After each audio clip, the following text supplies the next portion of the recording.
ማስሩ ወሰዱሱ ለየካቲት በዛቲ ዕለት አይረፍ። ቅዱስ ኤፍሬም መታሰቢያው ነው። በረከቱ በራት ነው። በዚችም ዕለት የጴጥሮስና የሶፊያ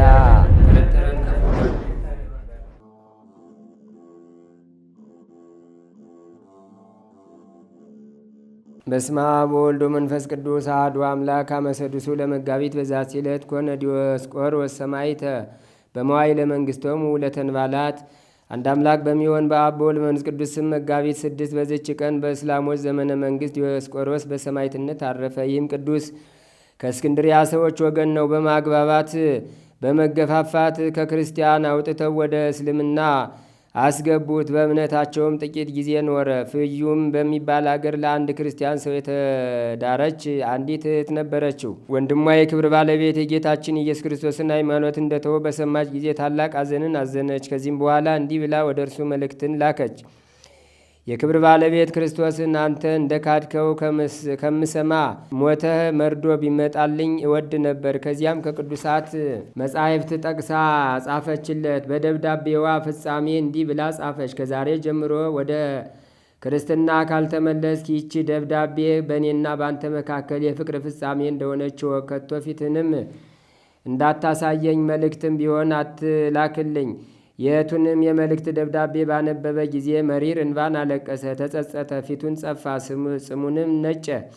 ተነስቶም ወገቡን ታጠቀ፣ ረጅም ጸሎትንም በመጸለይ ማለደ። ፊቱንም አዳኝ በሆነ መስቀል ምልክት አማተበ። ከቤቱም ወጥቶ በእስክንድሪያ ከተማ ውስጥ ተመላለሰ። እስላሞችም ባዩት ጊዜ ይዘው ወደ መኮንኑ አቀረቡት። መኮንኑም ከእርሱ ስለሆነው ነገር ጠየቀው። እርሱም ክርስቲያን ነኝ፣ ሌላ ምን አላውቅም ብሎ መለሰ። መኮንኑም ደግሞ የክርስቲያንን ሃይማኖት ትተህ ወደ እኛ እምነት ገብተህ አልነበረምን ብሎ መለሰለት። ቅዱስ ዲዮስቆሮስም መልሶ እንዲህ አለ። በወልድ የማያምን ሕይወትን አያያትም፣ የእግዚአብሔር የቁጣው መቅሰፍት በላይ ይወርዳል እንጂ የሚል በከበረ ወንጌል ተጽፏል። ስለዚህ እኔ በክብር ባለቤት በሕያው እግዚአብሔር ልጅ በጌታችን ኢየሱስ ክርስቶስ አምናለሁ። እኔ ትውልዴ ከክርስቲያን ነው። አሁንም በክርስትናዬ እሞታለሁ። መኮንኑም እጅግ ተቆጥቶ ከዚህ ምክርህ ካልተመለስክ እኔ የጸና ቅጣት እቀጣሃለሁ አለው። ቅጣቱንም ፈርቶ ከመልካም ምክሩ አልተመለሰም። ከዚያም በኋላ ታላቅ ግርፋት ገርፎ አሰረው። በእስር ጥቂት ቀናት ቆየ። ከእስር ቤትም አውጥቶ ከምክሩ ከሐሳቡ ቢመለስ ብዙ ገንዘብ ሊሰጠው ቃል ገባለት። ይህ ካልሆነ ግን በእሳት እንደሚያቃጥለው ነገረው። ሕያው በምታደርግ ከክርስቲያን ሃይማኖት በቀር በሌላ አልሞትም ብሎ መለሰለት። መኮንኑም በእሳት እንዲያቃጥሉ ታዘዘ። ከከተማም ውጭ ታላቅ ጉድጓድ ቆፈሩለት። እንጨትም መልተው አነደዱት። ነበልባሉም እጅግ ከፍ ከፍ አለ። ያን ጊዜም ብዙ ገርፈው ሥጋውን በሰይፍ ሰነጣጠቁ። ወደ እሳትም ጨመሩት። ነፍሱንም በእግዚአብሔር እጅ ሰጥቶ በመንግሥተ ሰማያት የሰማዕትነትን አክሊል ተቀበለ። ጸሎቱና በረከቱ ከእኛ ጋር ለዘላለሙ ይኑር አሜን። ሰላም ለዲዮስቆሮስ መንገላ አሚን ዘተስህበ መልእክተ እህቱ ብጽት በጊዜ አንበበ ንትፈተ ሥጋው በሐፂን እያስተአጸበ ዋስተቃለለ አመ ይወድይዎ ካይበ ዘአዘቅተ እሳት እሙቀ ወዘነድ ላይበ። በዚችም ዕለት ታማኝ የሆነ ኤጲስቆጶስ የቅዱስ ቴዎዶሲዮስ የዕረፍቱ መታሰቢያ ነው። የዚህንም ቅዱስ ዜና ከዲዮቅልጥያኖስ የተሾመ የቆጵሮስ ገዥ የሌዮስ ሰማ። ወደ እርሱም አስቀርቦ የክብር ባለቤት ክርስቶስን ክዶ ለረከሱ ጣዖቶች ዕጣን እንዲያጥን መሥዋዕትም እንዲያቀርብ ፈለገ። ቅዱስ ቴዎዶሲዮስም እኔስ በሕያው እግዚአብሔር ልጅ በጌታዬ ኢየሱስ ክርስቶስ አምናለሁ፣ ለእርሱም እሰዋለሁ ብሎ መለሰ። ትእዛዙንም ባልሰማ ጊዜ ጽኑ ግርፋቱን ከላም ቆዳ በተሠራ ጅራፍ ገረፈው። ከዚያም ሰቅሎ ሥጋውን ሁሉ ሰነጠቀ። አውርዶም በእሳት በአጋሉት በብረት አልጋ ላይ አስተኛው። ጌታችንም ከዚህ ስቃይ ጠብቆ አዳነው። ከዚህ በኋላ እጆቹንና እግሮቹን በረጃጅም ችንካሮች ቸንክረው እስከ ወህኒ ቤት ጎትተው በዚያ ጣሉት። እግዚአብሔርም ከሃዲው ዲዮቅልጥያኖስን አጥፍቶ ጻድቁ ቆስጠንጢኖስን እስከ ነገሰ ድረስ በወህኒ ቤት ኖረ። ቆስጠንጢኖስም የመንግሥት ሥልጣን በያዘ ጊዜ የክብር ባለቤት ጌታችን ኢየሱስ ክርስቶስን በማመን የታሰሩትን ሁሉ እንዲፈቷቸው አዘዘ። ከዚያም በኋላ ወደ አገሩ ተመልሶ በጵጵስና ሹመት ላይ ሆኖ ምዕመናንን በበጎ አመራር እየመራ ኖረ። ዕድሜውንም ፈጽሞ በሰላም አረፈ። ፈጣሪው በረከትም ከእኛ ጋር ለዘላለሙ ትኑር አሜን። ሰላም ለቴዎዶሲዎስ በእንተ ስምዐ ጽድቅ ዘተዘብጠ ብዙ ዓመታት ተሞቂሆ ወአኮ ህዳጠ ዲዮቅልጥያኖስ እልው ድረ እመንግስቱ ተፈልጠ ሀበዘ ትቃት መንበሩ በትእዛዝ አምላክ ተመይጠ እስከ መዋዕሊሁ በህድአት ወበዛይን ተሰልጠ። በዚችም ቀን በበረሃ የሚኖሩ እንጦኒዎስና አርክሌድስ ጻድቁ ዘሩባቤልም አረፉ። በረከታቸውም ከእኛ ጋር ለዘላለሙ ትኑር አሜን። ሰላም እብል ህሊናከ ጽሩየ ዘኢረሳ ምንተኒ ወዘኢጸብለየ ዘሩፋኤል ቢሃቤከ እስመ ትጸር ነፍሲ የመኖ ዘበምድር ይበቋካ አቡየ በሰማይ እሰ ኢትድኪያየ። አንድ አምላክ በሚሆን በአብ በወልድ በመንፈስ ቅዱስ ስም መጋቢት 7 በዚች ቀን የከበሩ ፊልሞንና አብላኒዎስ በሰማዕትነት አረፉ። በዚችም ዕለት ጻድቅ ንጉሥ ቴዎድሮስ አረፈ። በረከቱ ከእኛ ጋር ለዘላለሙ ትኑር አሜን። በዚችም ዕለት ደግሞ ቅዱስ ቴዎዶጦስ በሰማዕትነት አረፈ። ዛቅረብኩማ ኢሌታ ዘኪርያ ይላፈም ለተጸምዱ ከዘልፈ ለላ አነብ ተወከብ ዘንዴቴ መጽሐፈ እንተረሰይ ከግዚኦ ጸዲቀ መበለት ውኩፈ ምላቡ ላን ዘተርፈ ነቢያት ቅዱሳን ሐዋርያት ሰባክያን ሰማዕታት ወጻድቃን ወመላእክት ጓን ደናግላዲዮ መነኮሳት ሄራን ባርኩ ባርኮ ጉባኤ ዛቲ መካን እስከ አረጋዊ ሊቆኖስ ሕፃን ለዘጻፎ በክርታስ ወለዛ ጻፎን ዘይደርስ ወለዛ አንበቦ ወለዘ ተርጎሞ በልሳን ሐዲስ ወለዘ ሰማ ቃሎ በዝነ መንፈስ በጸሎተሙ ማርያም አራቂተ ኩሉም ባይ ስቡረ የመሐረነ ኢየሱስ ክርስቶስ።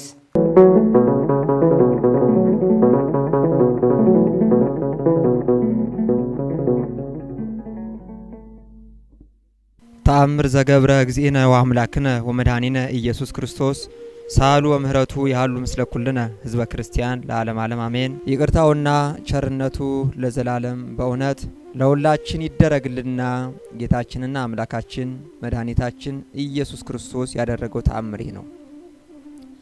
ጌታ ኢየሱስ ከብቻዋ ከኃጢአት በስተቀር ሰው የሚሰራውን ሁሉ ይሰራልና በልጅነቱ እንደ ልጆች ይጫወት ነበር። ከዕለታትም በአንድ ቀን ከጓደኞቹ ሕፃናት ጋር ሲጫወት በቤቱ መስኮት የፀሐይ ብርሃን ገባ። አማኑኤል የተባለ ጌታም በእግረ ፀሐይ ላይ ወጥቶ ተቀመጠ። ከእርሱም ጋር የነበሩ ሕፃናት ጌታ ኢየሱስ በፀሐዩ ጨረር ላይ እየተመላለሰ ሲጫወቱ ባየ ጊዜ ከቤቱ ጣራ ላይ ወጥተው በፀሐዩ ጨረር ላይ ዘንድ እንቆማለን እያሉ ወድቀው ከእነርሱ 7 የሚሆኑ ሞቱ። በዚያን ጊዜም ታላቅ ጩኸት ሆነ። የልጆቹ አባትና እናትም እየጮሁ ሄደው እናቱ ማርያምን ይዘው ልጅሽ በምን ጥበብ ነው ከፀሐይ ጮራ ከእግረ ፀሐይ ላይ የሚቆመው? የእኛ ልጆች እርሱን አይተው ወድቀው ሞተዋልና አሏት። ከዚያም ጌታችን ኢየሱስ ክርስቶስ ይዘው ደበደቡት። እሱም ለምን ትደበድቡኛላችሁ ቢላቸው ልጆቻችንን ስለገደልክ ነው አሉት። ጌታ ኢየሱስም ወደ ሕፃናቱ አስከሬን ሄደና በእውነትን የገደልኳችሁን አላቸው። እነርሱም ተነስተው በአንድ ቃል አቤቱ ጌታችንና አምላካችን መድኃኒታችን ሆይ አንተስ ትንሣኤያችን ነህና ለአንተ ምስጋና ይገባል። ለላከህ ለአብም ምስጋና ይገባል። ለባሕሪ ሕይወትም ለመንፈስ ቅዱስም ምስጋና ይገባል። መላእክት በሰማይ ለእግዚአብሔር ምስጋና ይሁን፣ በምድርም ሰላም፣ እርሱ በሚፈቅደው ለሰው ልጅ ነጻነቱ ተሰጥቷልና እያሉ ሲያመሰግኑ ሰምተናልና አሉ። የሕፃናት ወላጆችም ይህንን ሰምተው ተገልጸህ እናይህ ዘንድ ነቢያት የተናገሩልህ ነህን? በማለት ሰገዱለት። ይህንንም ብለው ወደ የቤታቸው ሄዱ። ይቅርታውና ቸርነቱ ለዘላለም በእውነት ይደርብን አሜን። ሲውላችሁም በስመ አብ ወወልድ ወመንፈስ ቅዱስ አሐዱ አምላክ አሜን። ከክርስቶስ ፍቅር የሚለየኝ ማን ነው? ይህን ቃል የተናገረው ሐዋርያው ቅዱስ ጳውሎስ የቤተ ክርስቲያን ምርጥ ዕቃ ነዋየ ኅሩይ በሮሜ መልእክቱ በምዕራፍ 8 ቁጥር 35 ላይ ነው። ከክርስቶስ ፍቅር የሚለየኝ ማን ነው? ምን ያድገነ ፍቅሩ ለክርስቶስ እማምኑ ጻይረኑ መጥባይትኑ በእውነት ከክርስቶስ ፍቅር የሚለየን ምንድነው? ወገኖቼ ከክርስቶስ ፍቅር ሊለየን የሚችለው ምግብ ነው? መጠጥ ነው? ምድራዊ ሀብት ነው? በዓለም ላይ ያለው ሹመት ሽልማት ነው? ውበትና ደም ግባት ነው? ምንድነው ከክርስቶስ ፍቅር የሚለየን? ዛሬ የተሰበሰብንበት ዓላማ፣ ዛሬ የተገናኘንበት ዋናው ነጥብ ሌላ አይደለም። ታናሽ ብላቴና ከእናቷና ከአባቷ በብዙ ስለትና ልመና የተገኘች ታላቅ ሰማዕት አርሴማ ብለን ስም የምንጠራላት በወርቅ ሸማ የተጠቀለለች የወርቅ መጎናጸፊያ ያደረገች ውብ ፍጥረት በብዙ ስለት በብዙ ልመና ከእናቷና ከአባቷ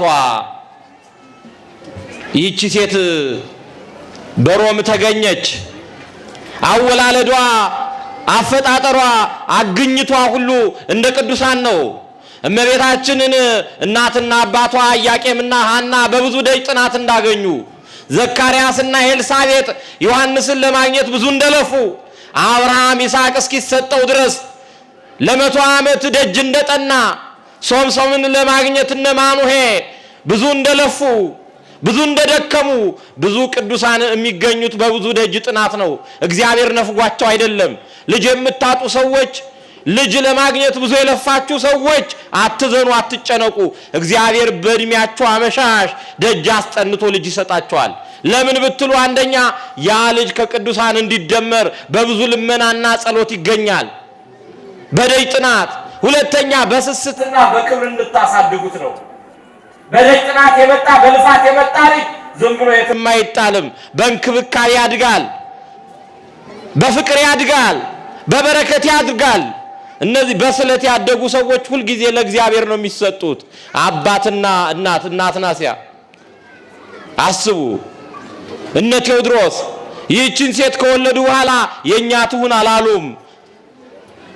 ኢያቄምና ሐና እመቤታችንን ከወለዱ በኋላ የኛ ትሁን እኛ ቤት ትደግ አላሉም። 3 ዓመት ሲሞላት ወደ ቤተ መቅደስ ወስደው ለሊቀ ካህኑ ሰጡ እንደተባለ ወስደው አርሴማ ቅድስትን ይህችን ታላቅ እናት ወስደው ለቤተ መቅደስ ሰጧት። በቤተ መቅደስ አደገች። እግዚአብሔርን እያገለገለች እስከ 18 ዓመት ቆየች። በቤተ መቅደስ ነው ያደገችው። ልጆቻችሁን በቤተ መቅደስ አሳድጉ ወገኖቼ። ደህና ምግብ ስላበላችኋቸው ልጅ አይሆኑም። ደህና ትምህርት ቤት ስለተማሩ ልጅ አይሆኑም።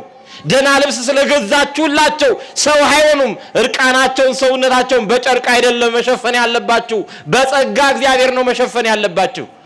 አቡነ ጎርጎርዮስ ካል ልጆቻችሁን አምጧቸው ተሸክማችሁ፣ ቄጤማው ይሽተታቸው፣ ዕጣኑ ይሽተታቸው፣ ሰንበቴ ገብተው እንጀራውን ይብሉ። አስቡ። ብርድ ነው ብላችሁ ብርድ ልብስ ሸፍናችኋቸው አትውጡ። ኋላ የእናንተ ልጅ አይሆኑም። ግብረ ሰዶማዊው ሌዝቢያዊው የበዛው ለምን መሰላችሁ? ልጆቻችሁን አምጥታችሁ ታቆርባላችሁ እንጂ ለምን እንደሚቆርቡ አትነግሯቸውም። ወደ ሰንበት ትምህርት ቤት አታመጧቸውም። ወደ አብነት ትምህርት ቤት አታመጧቸውም። ገንዘብ እንጂ የምትሰጡት ልጅ አትሰጡም ለእግዚአብሔር። አንዱ ለቤተ መንግስት አንዱ ለቤተ ክህነት ነበር የሚሰጠው። የልጅ አስራት ይወጣ ነበር ድሮ። አባቶቻችን ልጆቻቸውን ለቤተ እግዚአብሔር በመስጠታቸው ነው ጳጳስ ያገኘ ነው፣ መነኩሴ ያገኘ ነው፣ ቄስ ያገኘ ነው። ለብጻት ለዩኒቨርሲቲ እኮ መስጠት ይቻል ነበር፣ ለኮሌጅ መስጠት ይቻል ነበር። እዚህ የምታዩቸው ሊቃውንት አባቶች እኮ ፒኤችዲ እኮ አንሷቸው አይደለም፣ ዶክትሬት እኮ የማይመጥናቸው ነው አይደለም። ኢንጂነር ዶክተር ለመባል የሚያንስ ሆኖ አይደለም። ይሄ ፕሮፌሽን አይደለም፣ ቮኬሽን ነው፣ ምርጫ ነው። እነዚህ ቤተሰቦቻቸው መርጠው ለእግዚአብሔር ሰጡ። እናንተ እኮ ለአፈርም ትሰጣላችሁ እኮ። ሰው እኮ ለሞት ልጁን ይሰጣል፣ እንኳን ለእግዚአብሔር። አርሴማን ዛሬም እናከብራት እናትና አባቷ አስቀድመው ለቤተ መቅደስ ስለሰጧት ነው። ልጆቻችሁ ለቤተ መቅደስ ስጡ፣ ቤተ ክርስቲያን ተተኪ ታግኝ። ይሄ የሚሰራው ቤተ መቅደስ ተተኪ ያስፈልገዋል። የአውሮፓ ቤተ ክርስቲያን እኮ እየተዘጋ ነው፣ ዳንስ ቤት ሆኗል፣ ለቡቲክ እየተሸጠ ነው። 1500 ዓመት በዓለም ደረጃ አንደኛ የሆነችው አጊዮስ ሶፊያ ቱርክ ውስጥ ያለችው ኤዝሚር ያቺ ቤተክርስቲያን እኮ ዛሬ መስጊድ ሆናለች። ተተኪ በመጥፋቱ ተረካቢ በመጥፋቱ ልጅ መስጠት ነው የሚያስፈልገው። ዛሬ ገንዘባችሁን እየወረወራችሁ ሄዳችሁ ይሄን ቤተ መቅደስ ማን ይውረሰው? ማን ይሰብሰብበት? እቺ ኦርቶዶክሳዊ ቤተክርስቲያን በ10 ዓመቱ 9 ሚሊዮን ህዝብ ነው ለሌላ የገበረችው። ሁሉም የሚወጣው ከዚህ ነው።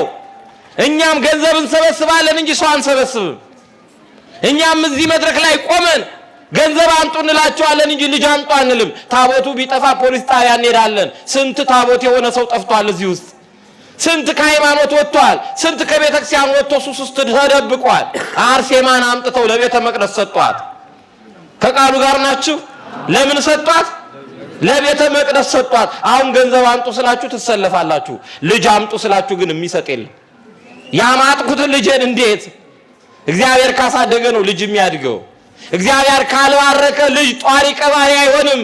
ልጆቻችሁ ዛሬ በሱስ የተበላሹት፣ ከቤተ እግዚአብሔር የጠፉት፣ ከሀገር የጠፉት፣ እርስ በርስ የሚባሉት፣ ዘረኛ የሆኑት ልጆቻችሁ መጀመሪያ ያስቀድሞ ለቤተ መቅደስ ስላልተሰጡ ነው። እንደ አፍኒና ፊናስ ከመጡም በኋላ እግዚአብሔርን ማያውቁ የእግዚአብሔር ልጆች እየሆኑ ነው። ለታቦተ ጽዮን መማረክ ኢካቦድ የእግዚአብሔር ክብር ከእስራኤል ለቀቀ የተባለው ዛሬ በልጆቻችን ነው፣ በእኛ ነው። ለምን አስቀድሞ ለቤተ መቅደስ ስላልሰጡን። ይህች እናት 18 ዓመት ሲሞላት ከባል ሊያጋቧት ከነገስታትና ከካህናት ወገን ነው። እናቷ የካህናት ዘር ናት፣ አባቷ የንጉሥ ዘር ነው። ከደና ሰው ሊያጋቧት ሲሉ እኔ የክርስቶስ ሙሽራ ነኝ አለች። ከቃሉ ጋር ናችሁ? ከቃሉ ጋር ናችሁ ወይ? እግዚአብሔር ከሁላችን ጋር ይሁን። እኔ የክርስቶስ ሙሽራ ነኝ፣ አግብቼ ወልጄ አልኖርም አለች። ምንኩስናን ምናኔን መረጠች። አያችሁ፣ ምንኩስና ማለት ዓለምን የናቀ ሰው ነው። እድል ኖሮት ሀብት ኖሮት ዓለምን የናቀ ነው እንጂ ዓለም የናቀችው ሰው የሚገባበት አይደለም። ገዳም ማትሪክ ስትወጡ ፍቅረኛ ሲከዳችሁ፣ ሲቸግራችሁ፣ ሲርባችሁ የምትገቡበት አይደለም። ምርጫ አጣ ሰው የሚገባበት አይደለም። ምነና ህድግው ወመንን ወለፍቶ ተዝንቶ ዓለም ብለው ጣይማ ዓለም ንቀው አማን መነኑ ሰማይ ጣይማ ለዘዓለም ወካው ደሞ መንተ እግዚአብሔር ወታገሱ ሞተ በሪረ መንተ መንግስተ ሰማያት። ስለ መንግስተ ሰማያት ክብር ነው ምናኔ። ሰማይትነት ምርጫ ነው።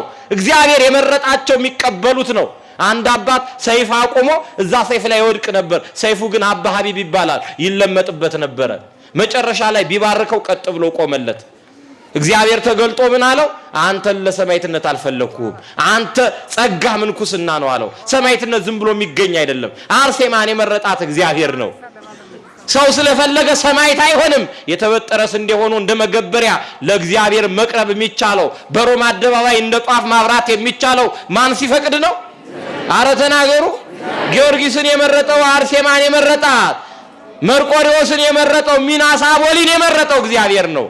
ምንኩስና በምርጫ ነው ወገኖቼ፣ በምርጫ ነው። እግዚአብሔር ሲመርጥ ነው። ዝም ብሎ አይመነኮስም። ተስፋ የቆረጠ መከማቻ አይደለም። የሥራ ፈት ማጎሪያ አይደለም ወገኖቼ። ይህች እናት ምንኩስናን መረጠች፣ እግዚአብሔር መረጣት። ግን የሚገርማችሁ ዲዮቅልጥያኖስ የተባለ ይቺ ሴት የነበረችው በጨለማው ዘመን ነው። በዘመነ ሰማይታት ነው። ክርስቲያን እንደ ሽንኩርት በሚቀረደድበት፣ ጸጉራቸው እየተላጨ ስጋጃ በሚሰራበት፣ አጥንታቸው እየተፈለጠ ሳሙና በሚመረትበት፣ እነ ቶማስ ዘመራስ ክንዳቸው እግራቸው እየተቆረጠ በየቀኑ ከሰውነታቸው አንዳንድ ብልታቸው እየተቆረጠ እግዚአብሔርን የሚያመልኩበት 318ቱ ሊቃውንት እኮ ሙሉ አካል አልነበራቸውም። ወደ 320 እስክንደርስ ድረስ አስቡ።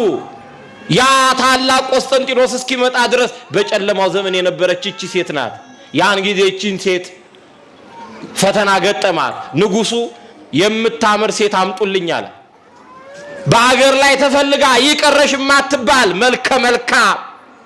በመክብብ 12 ላይ ደም ግባት ምንም ጥቅም የለውም እኮ ከንቱ ነው። ውበት እኮ ባዶ ነው። መልኳ ያማረ እዚህ ጋር የሚታየው አፍንጫዋ ቀጥ ያለ ቁመት ቢንጀረገግ ወገን ለቀባሪዳ ነው። አፍንጫ ቢረዝም ንፋስ ማስገቢያ ነው። በልክ የተሰራው ክርስትና ብቻ ነው። የሚስት ጸጉሯ ቢረዝም የትዳር ምሰሶ አጥብቆ አይዝም። መልክ ረጋፊ ነው። ውበት ደምግባት ለጊዜው ነው። የምታምር ሴት ስጡኝ ፈልጋችሁ አምጡልኝ ሲል በዛ ዘመን ፎቶ የለም፣ ቲክቶክ የለም፣ እዚህ ጋር የምትመለከቱት ሶሻል ሚዲያ የለም። ስለዚህ በምንድነው ማድረግ የሚችሉት? ስዕል ሳሉ ሳሊያን ተመርጠው ይስሉ ጀመር። ከደናግላን ጎጆ ገብተው ከገዳም ከመቤታችን ገዳም ገብተው አርሴማን ሲያዩ አደነገጡ። መልኳ ያማረ ነበር። የወርቅ እንክብል ነበር የሚመስለው። መልኳን ስለው ለዚያ ዲዮቅልጥያኖስ ለተባለ የክርስቲያኖችን ደም የሚጠጣ ክፉ ሰው ሰጡት። ይቺንማ ላገባት አለ። እስቲ አሁን እዚህ ውስጥ አንወሻሽ። አይደለም ያላገባችሁ ያገባችሁ ንጉስ ሊያገባችሁ ነው ቢባል ባላትፈቱ ውሸት ነው። ንጉስ እኮ ነው የሚያገባችሁ። 1000 ካሬ ሜትር አይደለም ሙሉ ያገሩ ግዛት የሱ የሆነ ንጉስ ነው የሚያገባችሁ። አያችሁ እውነተኛ ሚስት ማለት ንጉስ ላገባሽ ሲላት ደሃ ባሏን የምትመርጥናት እንደ ሳራ። አቤሜሌክ እኮ ላገባሽ ብሏት ነበር። ደሃው ባሌ ይሻለኛል አብርሃም አለች። አያችሁ ስሮ ሃይማኖት ሆነው የቀጠሉት እንዲህ ነው። አማራጭ ቢሰጥ ግን ሃይማኖት የምትክድ ነው። አማራጭ ቢሰጥሽ ገንዘብ ቢሰጥሽ ቤተክርስቲያን ውትር ድርሽ የማይል ሰው ነው እዚህ ጋር የተሰበሰበው። እግዚአብሔር ደግሞ በማንችለው አይፈትነን። አራሚን በሉ። እግዚአብሔር በማንችለው አይፈትነን። ይህቺ ሴት ምን አደረገች? በፍልስጤም እኔ ክርስቶስ ሙሽራ ነኝ እንጂ አንተን አላገባም ብላ ከሀገር ሸሽታ ወደ ሩቅ ሄደች። ፈተና ሲመጣባችሁ ሽሹ ይላል። ከቃሉ ጋር ናችሁ? እስቲ ጸጥ ብላችሁ ስሙ። ስለቱም ምላብ ሌላው ልመናውም ይደርሳል። ከቃሉ ጋር ናችሁ? እግዚአብሔር ከሁላችን ጋር ይሁን። ይህቺ የክርስቶስ ሙሽራ ሀገር ጥራ ወደ አርማንያ ሄደች። ዛሬ አርመን ከሃት አብያተ ክርስቲያናት መካከል አንዱ ናት። ወደ አርማንያ ሄደች ከሮማ። በዚያ ስትሄድ ደግሞ ድርጣድስ የሚባል ክፉ ገጠማት። ዲዮቅልጥያኖስ ደብዳቤ ጽፎለታል። አንዲት ቆንጆ ግብል የተሞኘዋት ወደ አንተ መጣለች አለ። ሲያያት ልቡ ትርክክ አለ። እንዴ እቺንማ ማን ላንተ ይልካል ብሎ ራሱ ፈለጋት። ዓለም ላይ ካለ ስቃይ ሁሉ ቅድስት አርሴማ ላይ አወረደባት። መከራ አጸናባት። 27 ደናግል ተከታዮቿ ላይ ፈተና አጸናባት። እንደ ዳንኤል ለአናብስት የተሰጠች ናት። እንደ 3 ደቂቅ ከሳት የተጣለች ናት። እንደ ቂርቆስና ኢየሉጣ በሚፈላ ውሃ ውስጥ የተጣለች ናት።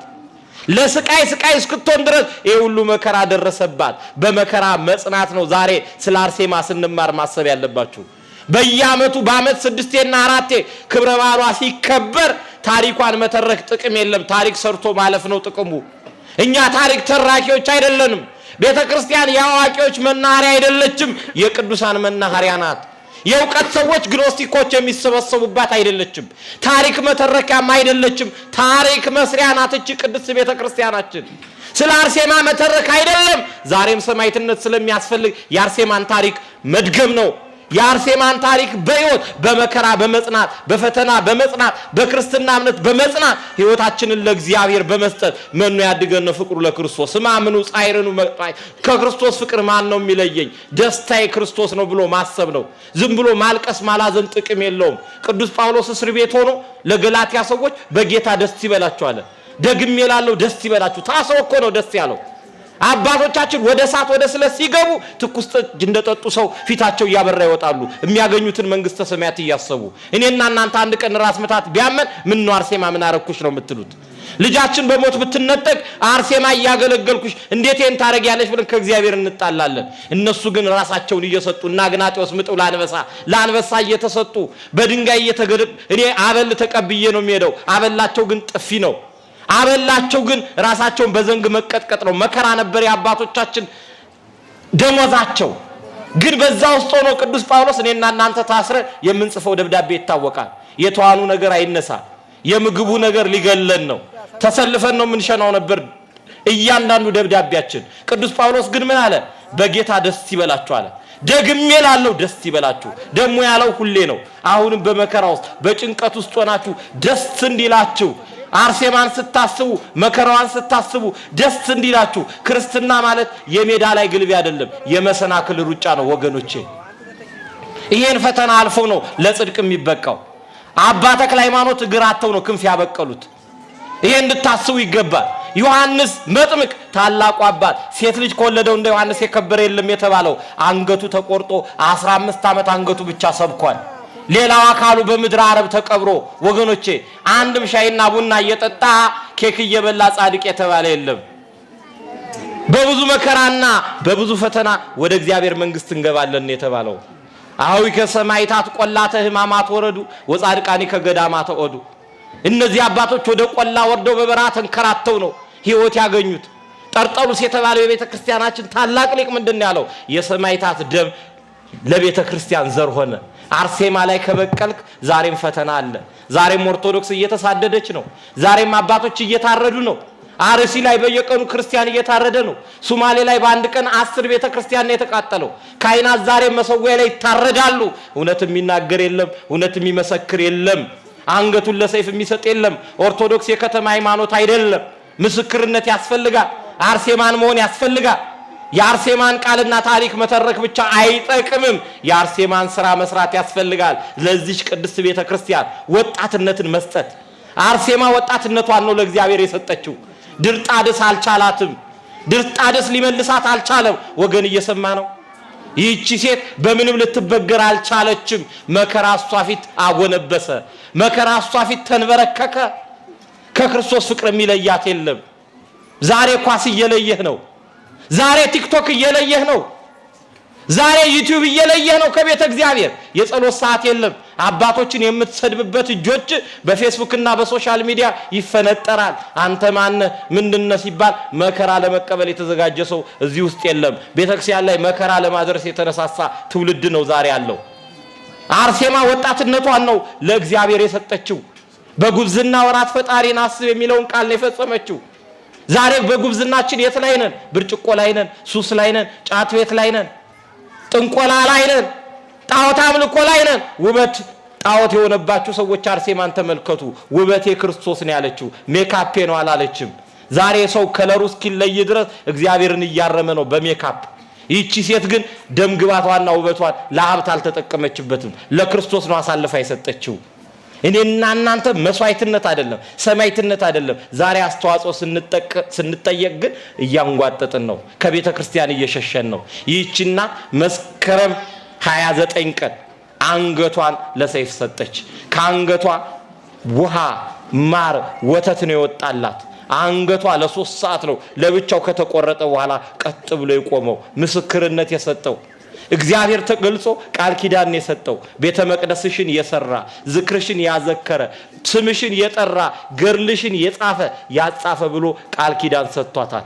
የሚገርማችሁ እሷን ያስገደለው ድርጣድስ መጨረሻ ላይ አብዶ ናውዞ እንደ ድብ ሆኖ ናቡከደነጾር በእውነት አሳማ ሆኖ በምድረ በዳ እንደኖረ ሁሉ ይህም ታላቅ ሰው በምድረ በዳ ኖረ።